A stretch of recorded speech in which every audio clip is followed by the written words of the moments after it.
today, and thank you for your patience as well as we undergo a historic event here. I have a few very brief words, and then I have the privilege of welcoming our distinguished guest, who will give remarks and then answer questions from the media. U.S. foreign policy should be driven by the pursuit of a strong, safer, and more prosperous America.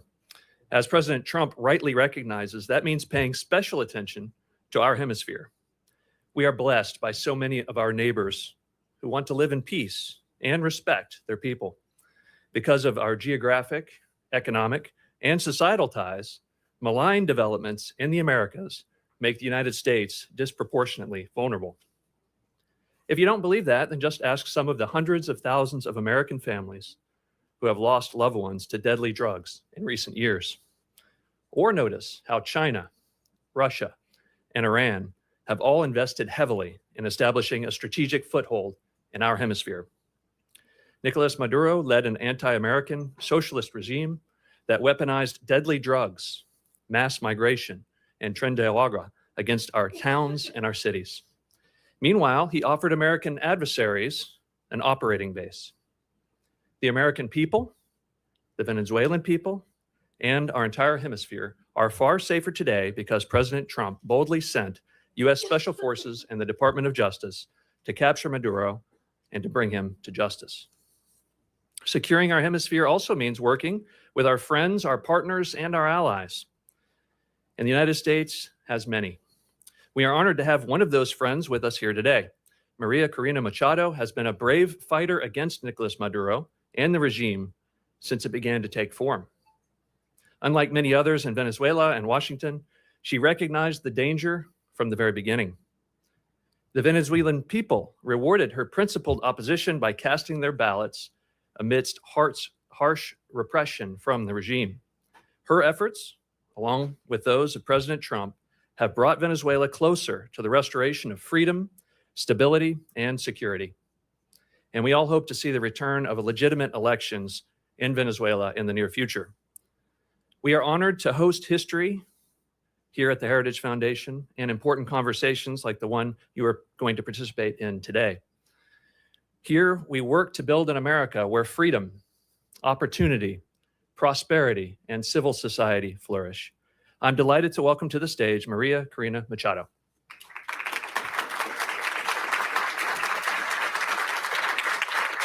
Thank you so much. Thank you very much. Thank you very much. So such a pleasure to be here. Very grateful to the Heritage Foundation and every one of you to join us this morning. I have to say that looking back what has happened in the last years and especially in the last days, it seems like a miracle to be sitting here in a free country in front of people that have also given their lives to fight for freedom and justice and democracy.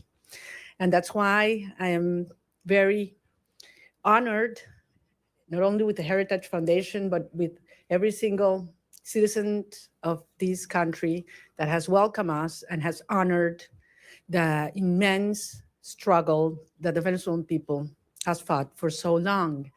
And finally, we can say that we are, yes, the threshold of freedom. On January 3rd, 2026, a new milestone was achieved, and we are definitely now into the first steps of a true transition to democracy that will have not only immense impact in the lives of all Venezuelans, those who stayed in our country, those who have been forced to flee around the world, but that will have immense impact in the region, in our hemisphere, and I will say even further in the whole world. Because what we have proven is that a people determined to be free, even without resources, without money, without the free press supporting, even facing the most cruel tyranny, can prevail, because the force of conviction and the force of love is the strongest of all. I am very proud to be part of these generations of Venezuelans. Most of them have never known what it means to live in freedom or what it means to be part of democratic society, but they have risked their lives, their loved ones, everything they have, because they share that dream to live in a free country. It's all about human dignity. It's all about justice. It's all about love. And it's love for our children, love for our country, and love for freedom that has brought us here. Now we face a very complex and delicate process. And as Venezuelans, we are absolutely grateful to President Trump, his team, his administration, and the people of the United States, because it took a lot of courage to do what he did. And he did it, yes, on behalf of the American people, but also because he cares for the people of Venezuela. And he told me that yesterday. And I think that was the most important message I can bring back to my country. Tell the Venezuelan people that the American people and the President of the United States truly cares for the life, the well-being, and the future. I'm certainly talking about our political prisoners and all those who have been persecuted, those who are all today in exile. But I'm also talking about those children that are growing without their mothers because they had to flee to send food back, that are growing without education because public schooling in Venezuela works 2 days a week because teachers earn $1 a day and they need to get other jobs in order to eat, that are growing without health and food. And we have the generation that is suffering the highest levels of malnutrition in a century. That's our children right now. And it is because of them. It's because of saving lives that we're doing what we're doing right now. And that's why we're going to win. And the only thing I want to assure the Venezuelan people is that Venezuela is going to be free, and that's going to be achieved with the support of the people of the United States and the President, Donald Trump of the United States. So I'm very grateful to be here. We're facing challenging times ahead. We are prepared to do what it takes as a legitimate government. Edmundo González Urrutia and I have been in communication permanently all these days. And we feel not only with a mandate from the Venezuelan people, and that's why I'm here, and that's why what I convey to the President of the United States, but also with a huge task in front of us to prepare with all our teams around the world and in Venezuela to take over government when the right time arrives. So thank you very much, and I'm more than willing to hear your questions now. So I believe there is a procedure that has been designed, so because we thought there might be some interest today. Thank you very much. It's an honor to have you, Ms. you, Andres. Machado. I'm gonna start off with a question, and then we're gonna open it up to the press. My question to you, Ms. Machado, is you know the Venezuelan people more than anyone, and that's apparent from the very. You know the Venezuelan people more than anyone, and that's apparent from the very strong support that they've shown for you time and time again. I wonder if you could tell us a little bit about, I mean, as you know, your country has been destroyed by socialism, Cuba, Russia, and Iran looting your nation, your wealth. Do you see, and the primary victim of this has been the Venezuelan people, do you see a future in which that at all possible, where a free and fair election and return to democracy in Venezuela restores anything but a strong, staunched U.S. ally and a country that leaves behind the shackles of socialism? Well, thank you very much. Can you hear me? I'm like hearing like an echo here. Yep. We hear you. It's fine? Okay. Well, I'm very glad. No, there's a problem with an echo, right? No, please. So comfortable sitting down. You want me to stand up? You prefer that I stand up? No? That's better now? Okay. Look, I'm very glad we start with this issue because I understand that there are many concerns regarding the transition in Venezuela and compared to previous events in other parts of the world. And I always insist in the difference between what is Venezuela today compared to Middle East countries that went through change in governments or regimes. We're talking about a society that is perhaps the most cohesive in the region. I would dare to say even in the world. I ask you to think any other society in which 90% of the population wants the same. Not only that they reject the actual regime, but we want the same. There are not religious tensions within the Venezuelan society, or racial, or regional, or political, or social. I mean, there was one longing that brought Venezuelans together, and that was, we want our children back home. And it was that demand that I heard all around Venezuela in 2023, when we were moving forward to the primary process, that made me realize how powerful it was to unite a country, to tear down the barriers that the regime had built to divide us, you know, between rich and poor, black and white, left and right, military and civilians, and we brought a country back together. That's why I always said, you know what, Maduro's gonna go. We're gonna get rid of him one day or the other. What's important is the country that's coming afterwards. And it's a country based on shared values. We want to live with dignity. We want to live with the result of our work, our effort, a society based in merit, and not if you know the chavista who is in certain place at certain time. Women do not want handouts.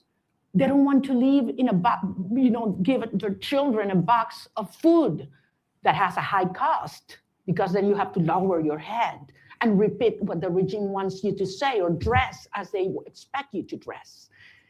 They want to live with their job well done. That's dignity.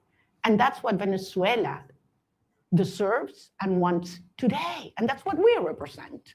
So, of course, the result of this hard process will be a society based on these values, a society that is profoundly pro-America.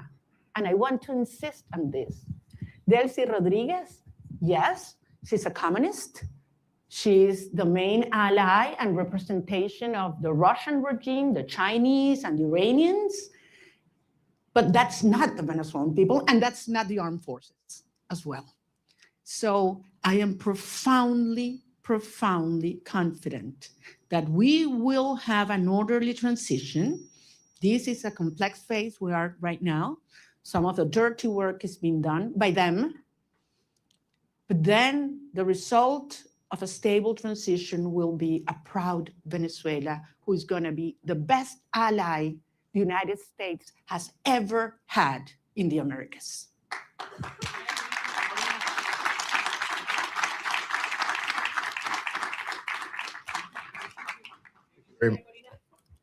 We're going to have a person come up and sorry for that. I'm gonna leave. Thank you very much. Hi, thank you very much for coming. I realize there's a lot of interest. We're going to try to get to every question. I'm going to go through a list. There's outlets that have more than one reporter accredited. So I would like to please ask you to raise your hand so we can get one of our kind staff to bring the microphone to you as I call you out. Julio Vaqueiro from Telemundo, please. Hola, Julio. Hola, María Corina. Qué gusto verte aquí en Washington, D.C. El presidente Donald Trump, su gobierno, está hablando y trabajando con Delcy Rodríguez, así lo han dicho ellos. Usted le dio el Premio Nobel de la Paz al presidente Trump en su encuentro ayer. ¿Qué le dio el presidente a usted? ¿Un reconocimiento de su legitimidad como opositora con el mandato de encabezar esta transición en Venezuela? Gracias, Julio. Yo no vine a buscar nada para mí. Vengo aquí en representación del pueblo de Venezuela que eligió a Edmundo González Urrutia como presidente electo. ¿Perdón? ¿A que lo baje? Ah, los teléfonos, ok. Entonces, repito, yo vine en representación del pueblo de Venezuela, que nos dio un mandato. Primero, el 22 de octubre del 2023. Ay, no.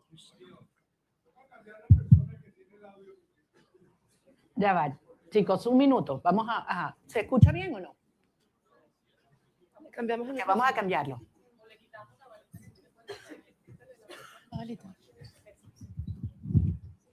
Ok, ahora está mejor. ¿Ahora sí? Ok, voy a repetir la pregunta la respuesta a la pregunta de Julio. Les decía, yo vine a reunirme con el presidente de los Estados Unidos en representación del pueblo de Venezuela, que nos dio un mandato. El 22 de octubre del 2023, cuando yo recibí más del 92% de los votos en las primarias, y el 28 de julio de 2024, cuando Edmundo González Urrutia, en las condiciones más extremas y fraudulentas, recibió el 67% de los votos de los venezolanos y lo probamos. Y lo probamos. Vine a recibir de parte de él un mensaje para los venezolanos. Y es la seguridad de que contamos con los Estados Unidos para avanzar en una ruta donde se haga respetar la soberanía nacional, la libertad, la democracia y la justicia. Hay un proceso muy complejo en marcha, lo sabemos, pero se están dando pasos. Evidentemente, para los venezolanos es una situación cada día, para muchos venezolanos de vida o muerte, y ahí hay una enorme urgencia ética. Pero entendemos que este es un proceso complejo al cual nosotros somos parte y queremos y estamos contribuyendo. Gracias. Nick Schifrin from PBS, please. Hola, Maria Corina. Thank you so much. It's great to see you in person after seeing you virtually for the last few years. Two questions, if I could, similar to what you just answered, but in English. You had a very good meeting with the president yesterday, but he still maintains a positive relationship and positive language about Delcy Rodriguez. The CIA director was just there. So what's your message to the president and to the United States when U.S. policy is still to support the Chavismo government that still exists in Caracas? And I have to ask, your statement last night said that you felt like you were going to die at one point when you left Venezuela in the boat. Can you just tell us exactly what happened in that moment when you were in that boat? Thank you. Well, regarding all the details of how and when I left Venezuela, for the protection of those involved and help me get here, I will wait until the regime is no longer in capacity to harm them, to share that in detail.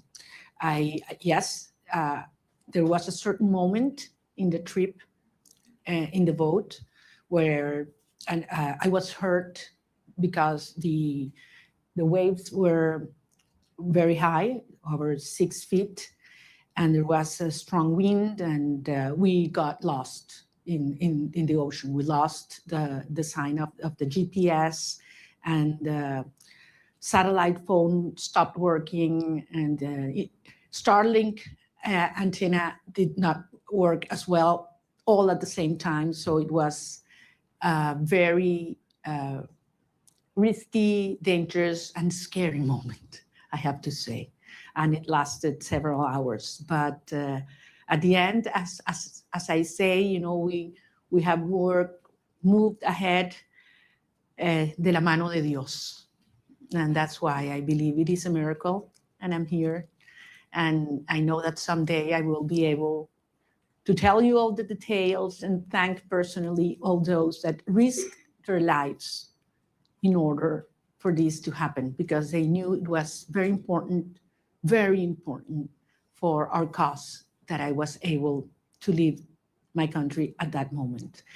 Regarding your first question, look, this has nothing to do with a tension or decision between Delcy Rodriguez and myself.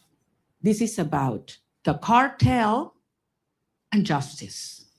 This is about a criminal structure that is the regime and the mandate of the Venezuelan people. That's what's at stake at this moment. I'm just one member of a huge movement of millions of Venezuelans that have decided and are committed to be free. And I have no doubt that President Trump, his administration, and the people of the United States support democracy, justice, freedom, and the mandate of the people of Venezuela. I have absolutely no doubt, not only because it's in the well-being of Venezuelan people, but as I say, because it's crucial for the American people. The United States today is a safer nation after January 3rd. And once the regime is out and the transition is accomplished, the United States will not only be a safer nation, but one that will have more prosperity and strength in our hemisphere. Can we get Eric Martin from Bloomberg, please?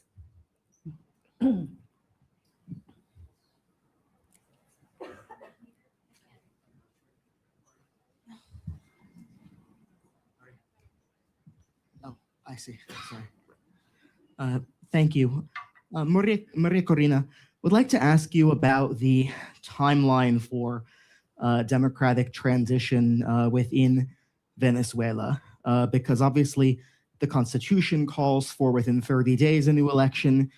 You've already been recognized by a number of countries, including the US in 2024, Edmundo Gonzalez as having won that election, and accusations that the election was stolen by the Maduro regime. As you've mentioned, you overwhelmingly won the primary in 2023.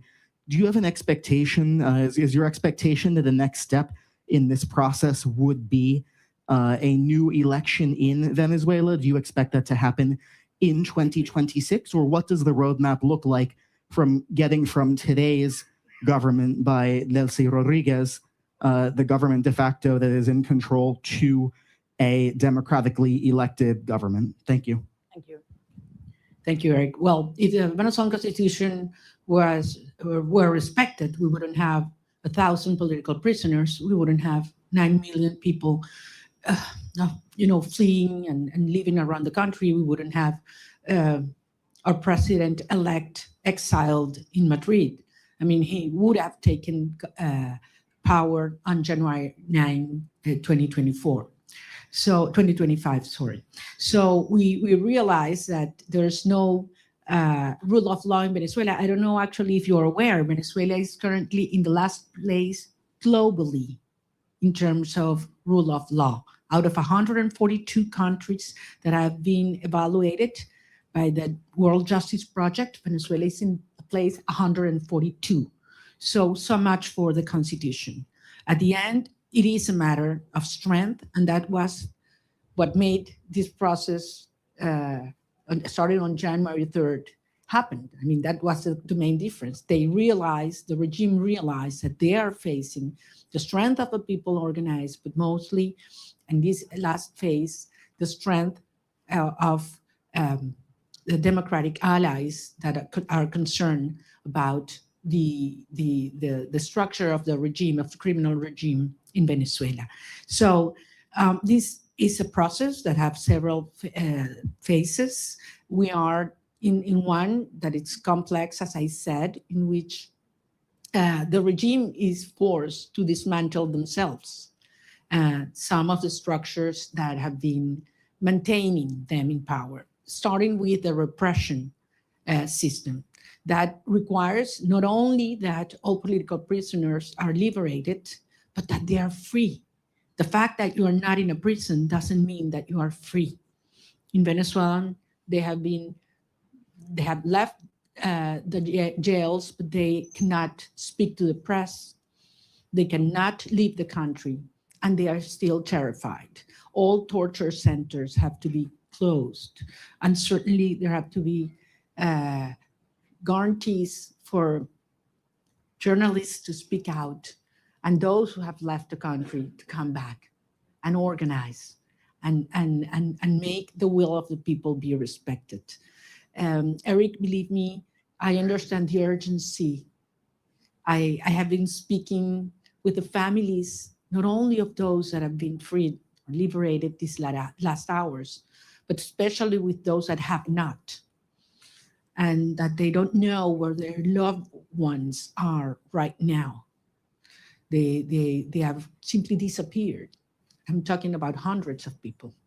Actually, we found out in these last hours that there were more political prisoners than we thought, because many families had been scared just even to denounce that their loved ones had been in prison or disappeared by the regime.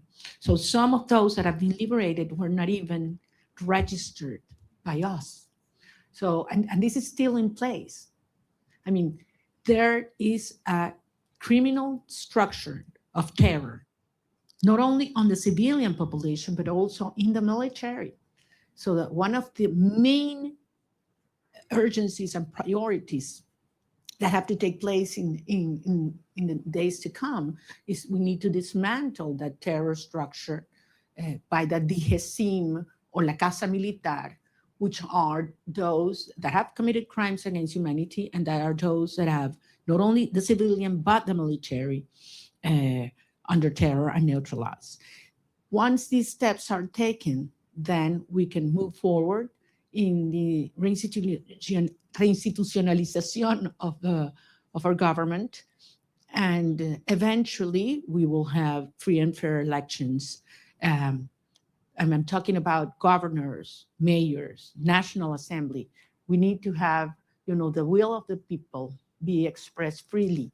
I have to remember that in the last election, presidential election, where our president-elect Edmundo González won, nearly 40% of Venezuelans that have a right to vote couldn't do it because the regime wouldn't allow them. That's one of the main things we need to correct. Every single Venezuelan living in Venezuela or abroad should have the right to vote as soon as possible. Thank you. Gaby Peroso from BPI, please. Hola, Gladys. I'm sorry. Gracias. Quería que nos dijeras lo que se pueda revelar de la reunión con el presidente Donald Trump, por ejemplo, la importancia del reconocimiento al presidente electo Edmundo González, un cronograma electoral, eso se habló, hay posibilidades ciertas de esas dos cosas.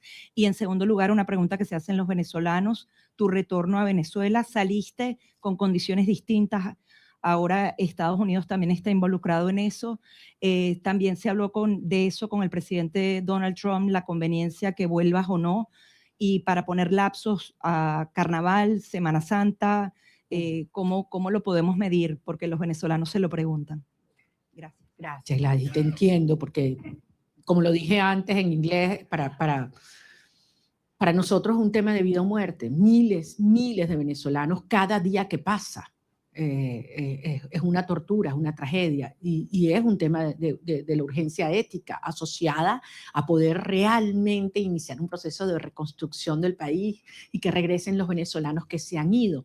Como ustedes comprenderán, los detalles de la conversación con el presidente no lo voy a hacer público, es parte, por eso fue una conversación privada y yo soy rigurosamente respetuosa de los términos de cada conversación.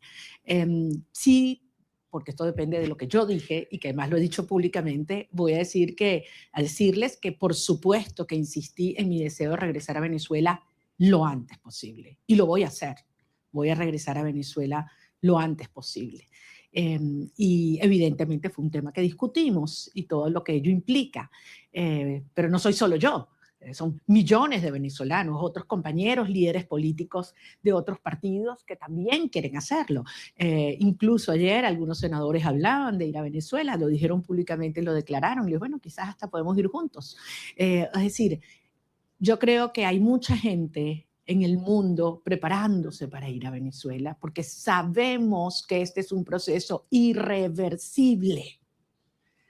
Puede tomar un día más, puede tomar un día menos, puede haber alguna fase que no nos la habíamos previsto o que no nos gusta.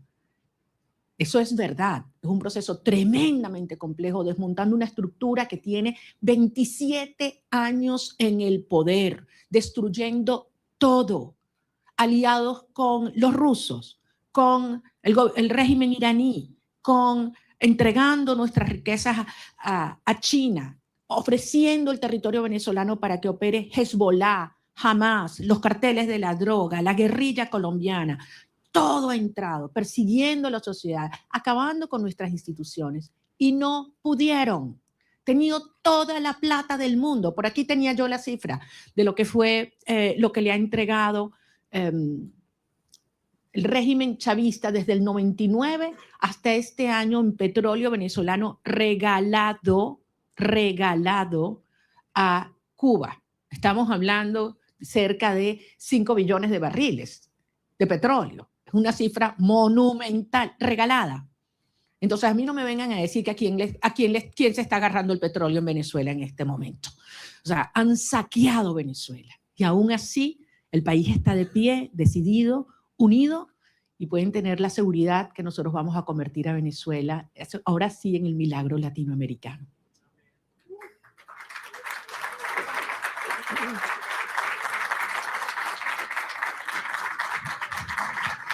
So this was stated until, this was supposed to last until noon. It is now noon, but if everyone's game to stay, we stay. Paolo Mastrolli from La Repubblica, please. ¿Dónde está? No veo, allá. Ahí, Paolo, está el... Thank you very much for doing this. You met in Rome with Pope Leo. Can you talk about what you discussed with him, if the Holy See is willing and able to help you in this transition? Thank you very much. That was a very important meeting. I'm a Catholic, as you know, and believe me, during my trip, I prayed a lot. So I was able not only to talk to him, but to present to him some of the rosaries that I had brought with me during the trip. And it was a day that marked my life in a personal dimension, but also I had a reassurance of the Holy Father that he knows very well what's going on in Venezuela. He knows what the Catholic Church is going through because of the persecution and pressure on our bishops and priests and nuns. And I believe that he's not only concerned, but actively helping and supporting a peaceful transitional process to take place. I think it was a very important and timely message to Venezuelan society, which is mostly, as you know, Christian. So I think it couldn't have been in a better moment, and it brought a lot of hope and reassurance to our people. Thank you. David Alandete from Diario ABC, please. Aquí está, David. Tú no me vas a hacer preguntas porque tú sabes más que yo. No, no me digas eso. Yo me entero de todos los detalles de mis reuniones por ti, entonces. Okay. Sorry about that. No, te pregunto en español. Dale, David. Ok, muchas gracias. Quería hacerte dos preguntas y muchísimas gracias por hacer esto. Es genial poder vernos, que no sea virtualmente. Estaba interesado en cómo se ha escrito mucho, se ha dicho mucho sobre cómo fue la visita, los términos, sin revelar nada interno. ¿Cómo te sentiste tratada y recibida? Porque creo que ese ha sido un punto muy importante en la cobertura de la visita. Y el segundo, ¿qué le dirías a la comunidad internacional después de haber sido recibida en la Casa Blanca? Me refiero a la Unión Europea, a otros países que han estado antes en mediación, pero no lo están ahora después de la operación del 3 de enero. Gracias. Muchísimas gracias, David. En primer lugar, nuevamente lo voy a repetir. Yo no estaba allí como un individuo, yo estoy allí en representación del pueblo de Venezuela. Nosotros representamos al pueblo de Venezuela. Ganamos apabullantemente, no una, 2 elecciones. Y el mundo entero lo sabe. Estamos allí en representación de un pueblo que ha dado su vida para vivir en libertad. Y que no vamos a descansar hasta lograrlo. O sea, Venezuela va a ser libre, que nadie lo dude. Y esto va a ocurrir gracias al apoyo que hemos recibido del presidente Donald Trump. Y así lo digo con todas sus letras, y así lo dije ayer en el Senado, en frente de senadores de ambos partidos a quienes les agradezco profundamente su presencia, porque si hay algo que ha unido al pueblo de los Estados Unidos es la causa por la libertad de Venezuela. Y así queremos que siga siendo, porque el pueblo de Estados Unidos entiende cómo la libertad de Venezuela afecta a todo el hemisferio. Indiscutiblemente para los venezolanos es un tema existencial, pero es un tema prioritario. Yo sentí un enorme respeto hacia el pueblo de Venezuela ayer cuando entramos a la oficina oval.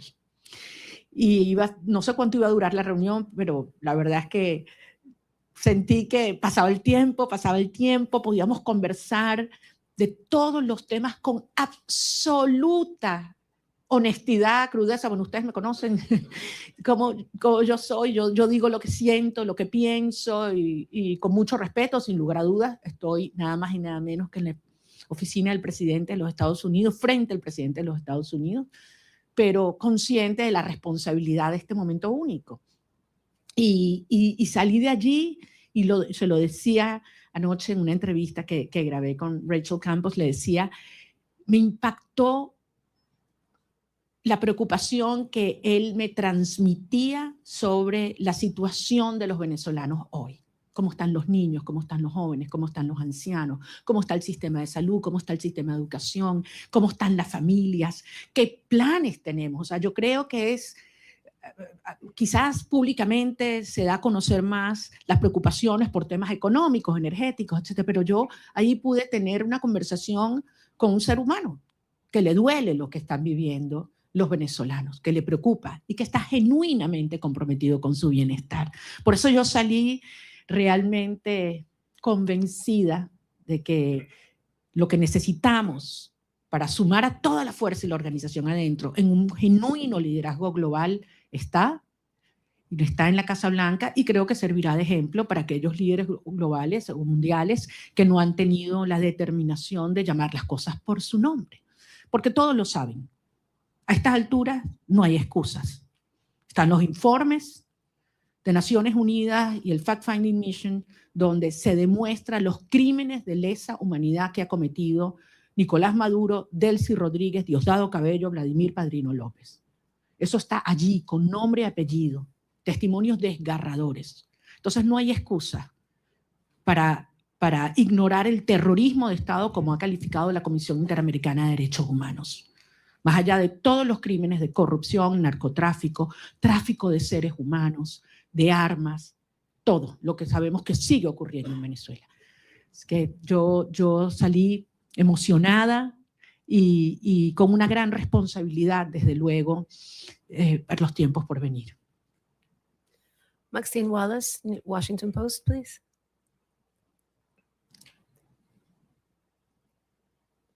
Maxine is not here. Washington Post. Washington Post, here.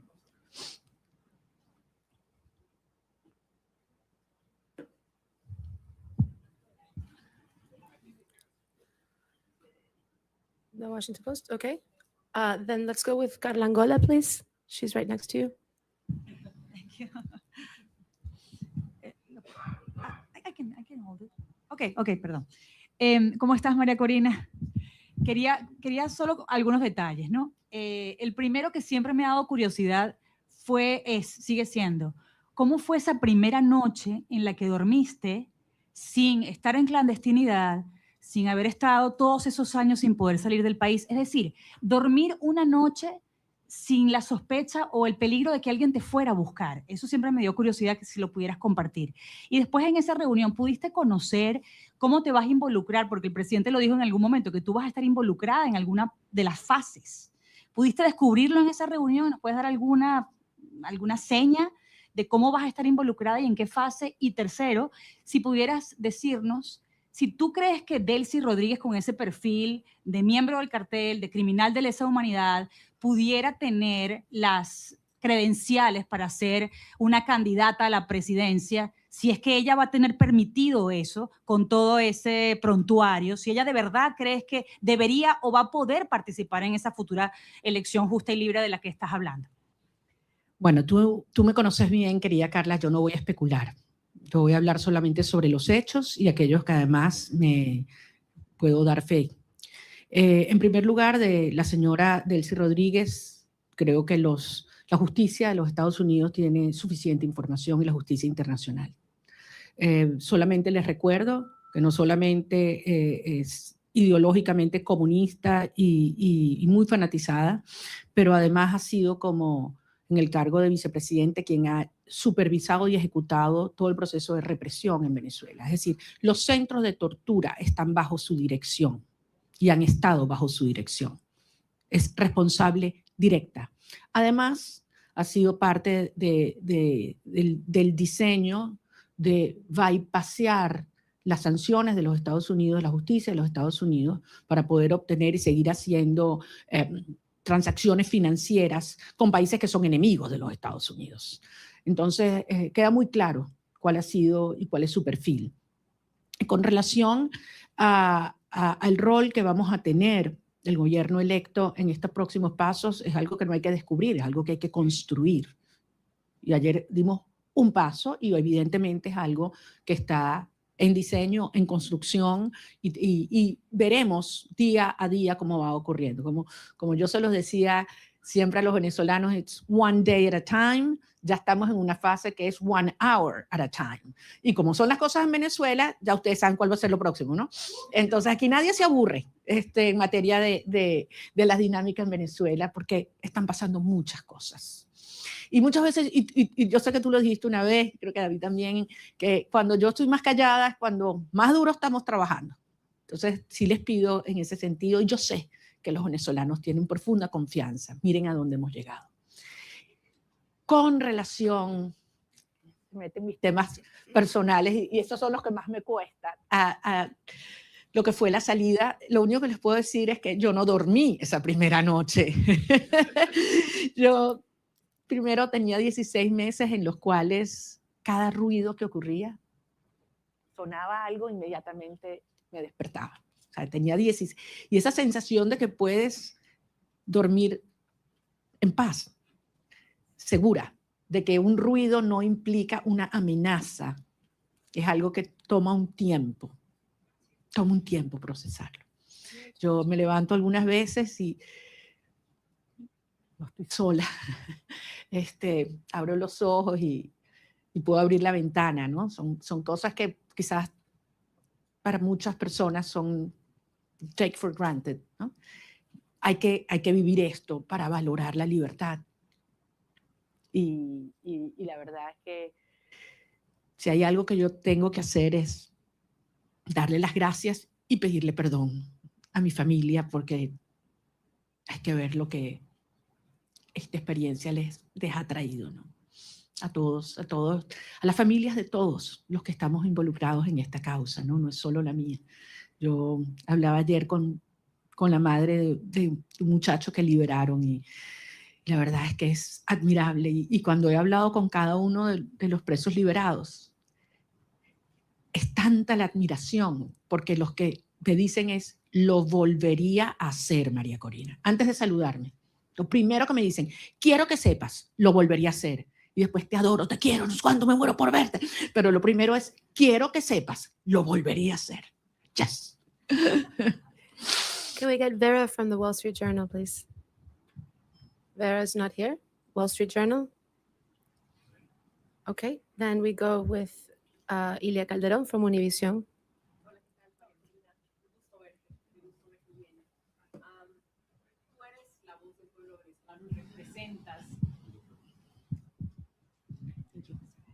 Tú eres la voz del pueblo venezolano y representas al pueblo venezolano.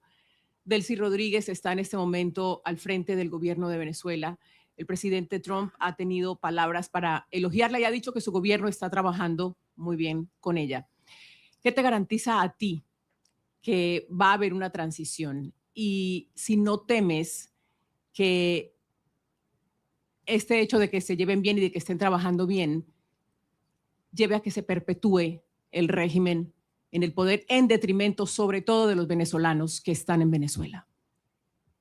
Perfectamente tu preocupación, porque al final eso es lo que ellos han hecho. Pero recordemos, han habido 17 iniciativas de diálogo.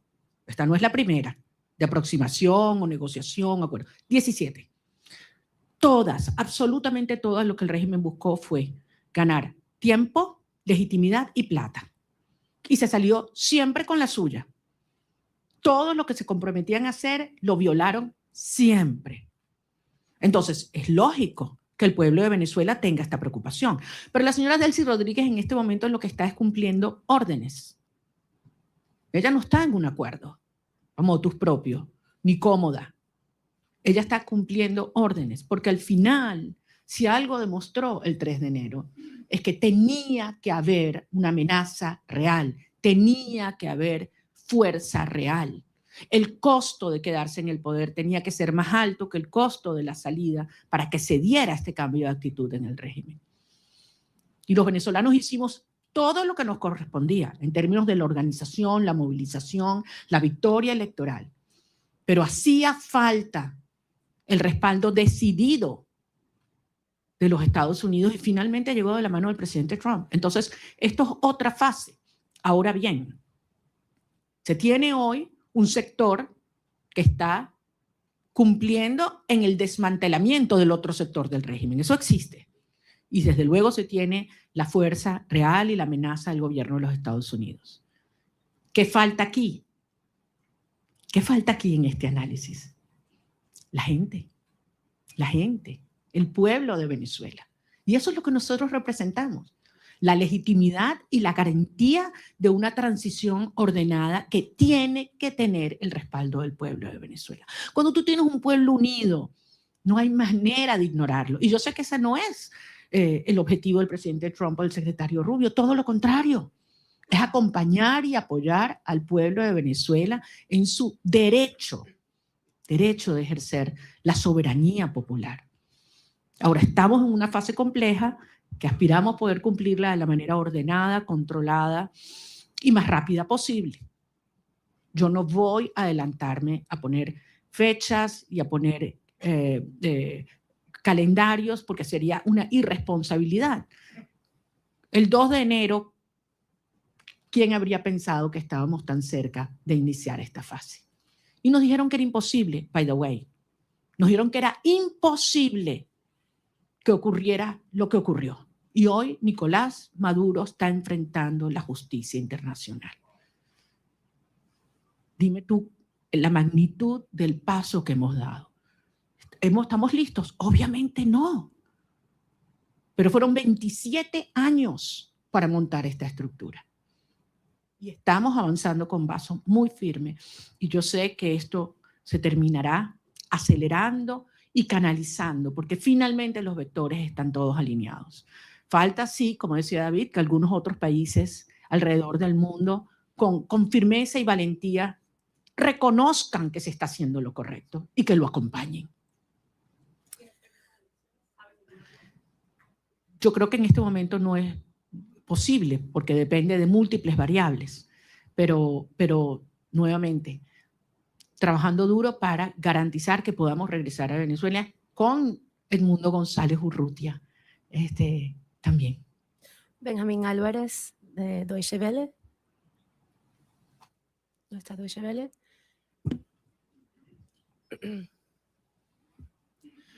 Muchas gracias. Una pregunta refiriéndome a lo que acaba de mencionar de que Delcy Rodríguez está recibiendo órdenes y no está cooperando con la administración Trump.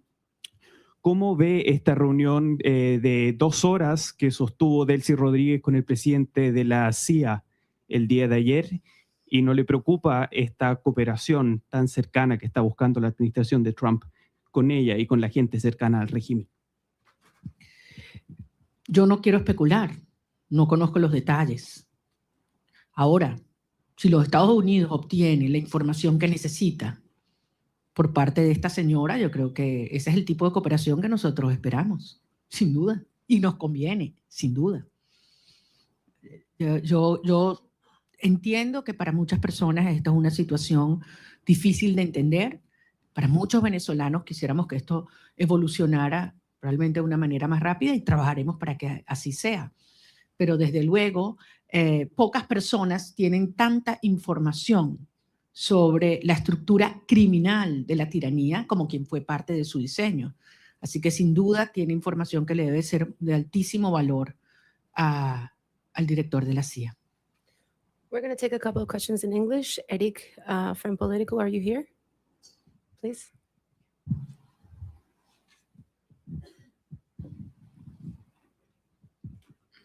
Thank you so much, María Corina. It's good to see you in person, as others have said. Today, Venezuela accepted its first deportation flight since the operation on January 3rd. It followed a month of pauses. There's been some worry that Rodriguez could use migration cooperation with the United States as a way to defray pressure to go towards elections or to dismantle criminal networks in the country. Do you share those concerns that she could use an issue that is very central to this administration's foreign policy? Thank you very much. We all know how this regime weaponized migration against several countries, not only the United States. And migration in Venezuela was designed by the regime. Wasn't, just spontaneously happened. It was designed by them. And certainly they've tried to use our people as that trade bargain, trade to which is very, very painful. But I think everybody knows that the only way that we can have people on their own means, and talking hundreds of thousands coming back, is given the Venezuelan people the hope, the certainty that we will have a democratic future and security in our country. It's not a matter of having all economic problems solved. People are willing to go back to be part of the solution. But if they have, hope that we will have a freedom and democracy in the future. So I think it is clearly in the best interest of the United States and those that are concerned about migration to have a transition take place as soon as possible, because you will see millions coming back home. I have several accredited journalists from the AP. I don't know who wants to take the question. Josh Goodman from Associated Press. Hi, Maria Corina. Thank you. Lots of questions still about the meeting yesterday with President Trump. I just have three specific ones. Did you urge him to seek the arrest of Diosdado Cabello? Did you urge him not to meet with Delcy Rodriguez, as he's indicated he would? And did you urge him to not allow Delcy Rodriguez to reopen the Venezuelan embassy in Washington? Those are three specifics. Want to know what your position on those are. Thanks. Well, I think I don't need to urge the president of specific things. I think it's very clear what has to be done right now. We exchange views about the implications of several actions. And I just want to tell you that I was very impressed of the degree of information he has, how closely he follows the situation in Venezuela, and how much he's concerned about the well-being of our people. Certainly, we did talk about the political prisoners and their families, and the importance to stop repression from the root in Venezuela right now, because you cannot talk of a transition, even in its first steps, if there's still repression in our nation. The Daily Signal.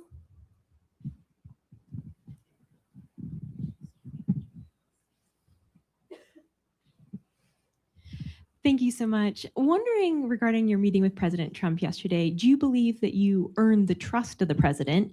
And did you all specifically talk about a transition of power in Venezuela in which you would become president? Thank you.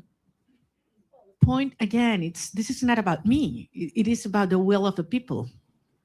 And we certainly talk about how popular sovereignty has been expressed in Venezuela and absolutely terrible conditions in which we did and how the regime stole that result. And I think he can certainly relate to that. So I believe that the point here is Venezuela has decided as a nation to be united first, to unite back again, and to fight for a right to be free. And he understands the moment and the implication for I would say the whole hemisphere. We talked, and I would say this, I know you can imagine that about other countries and specifically about Cuba and the implications of a transition to democracy in Venezuela, what would mean to Cuba. And I insisted in something I've said many times, that I believe that for the first time in history, we will have the Americas free of communism, dictatorship, and narco-terrorism for the first time in history. And that's what's already happening. Sometimes you are so immersed in processes that, it's hard to understand the implication. The geopolitical and historic implications. Imagine what this will mean to have these dictatorships finally gone in Venezuela, in Cuba, and Nicaragua. I mean, this is equivalent to the fall of the Berlin Wall in the Americas. So this is huge from a historic perspective, and this is happening as we speak. Torao Kono, NHK, Japan. No? Japan media?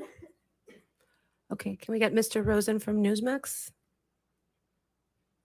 Also not here. Okay. Jesus La Patilla, please.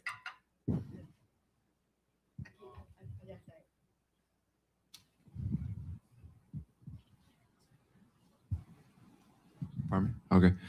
I was wondering if President Trump he's aware of how many political prisoners have been released so far. I mean, it's less than 10%.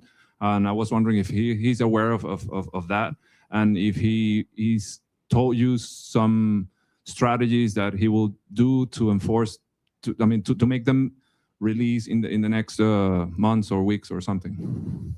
Certainly aware. President Trump is certainly aware of what's happening with the political prisoners, how they are not being complying as they were expected, and committed to see that happen. I have no doubt. Well, what specifically he plans to do, we didn't get involved into that, but I trust his word that that's something it will take place. And as you know, Jesus, and we've talked about this is one of certainly my top priorities right now, certainly. We do have another media outlet from Japan. If you're in the room, please raise your hand. No? Okay. AFP, Agence France Presse. Over there.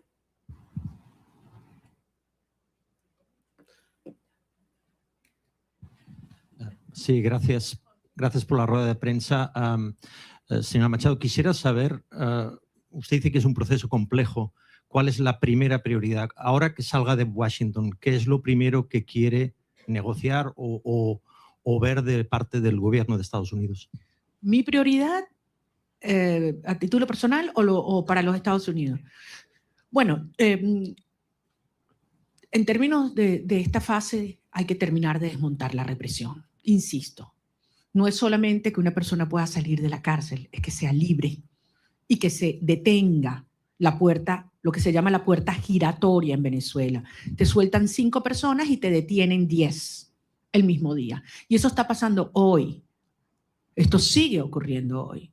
Y entre otras cosas, les recuerdo que la estructura del poder en Venezuela no es monolítica y no es jerárquica, es heterárquica. Por eso la propia señora Delcy Rodríguez no tiene control.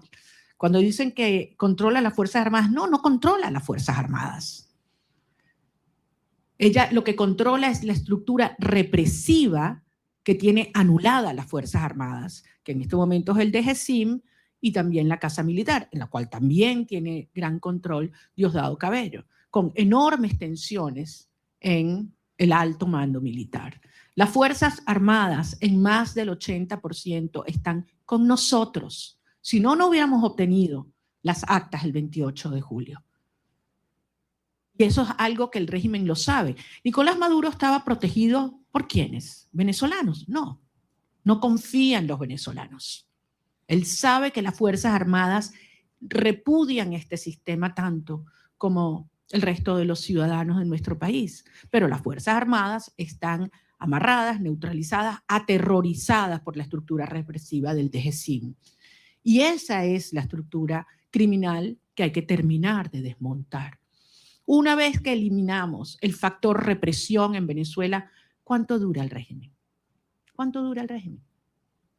Es lo único que les queda, es el terror.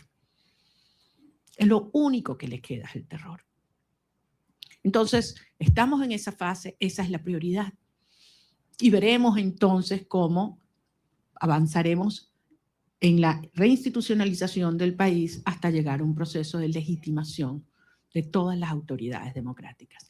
Pero les digo, al final hay algunas cosas que Delcy Rodríguez podrá entregar, obligada por la fuerza, porque le tiene terror al presidente Trump, ahí no hay ninguna duda. Pero hay cosas que jamás podrá Delcy Rodríguez, ni ninguna de los miembros de la estructura criminal proveer. Confianza, Estado de Derecho, reencuentro, participación y apoyo ciudadano. Jamás, jamás. Por lo tanto, esto no es sostenible y ella lo sabe. Y por eso vamos avanzando en una fase delicada, un día a la vez, pero con una sola misión, con un solo propósito, y es lograr la verdadera instauración de la democracia y la libertad en Venezuela para que puedan regresar nuestros hijos y todos los venezolanos a casa. Muchísimas gracias. One last question for Mr. Bernalete. Martín Noticias, please.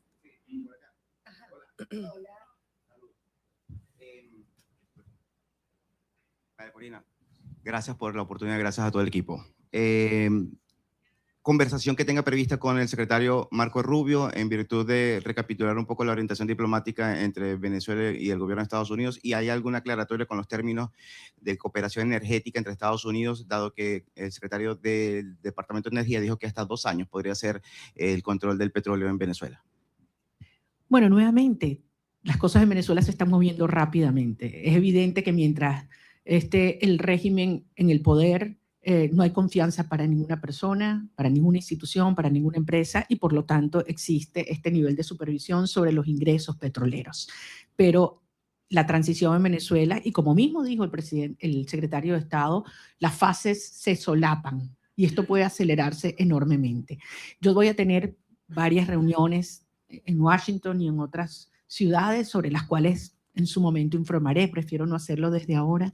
Yo sé que ustedes entienden por respeto a las agendas y a los acuerdos con mis interlocutores. Pero en todo caso, quiero darles las gracias. Créanme que es toda una experiencia interactuar con periodistas que pueden libremente decir lo que piensan, hacer las preguntas que les salen del alma y no las que les imponen, y poderlos ver a la cara con un backing que no sea blanco.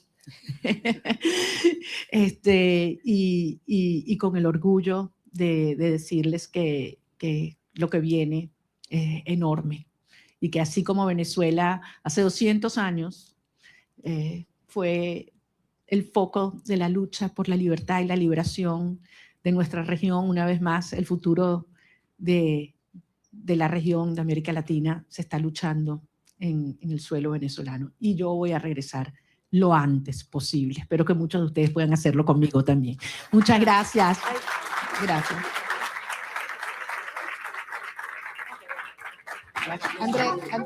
Thank you very much.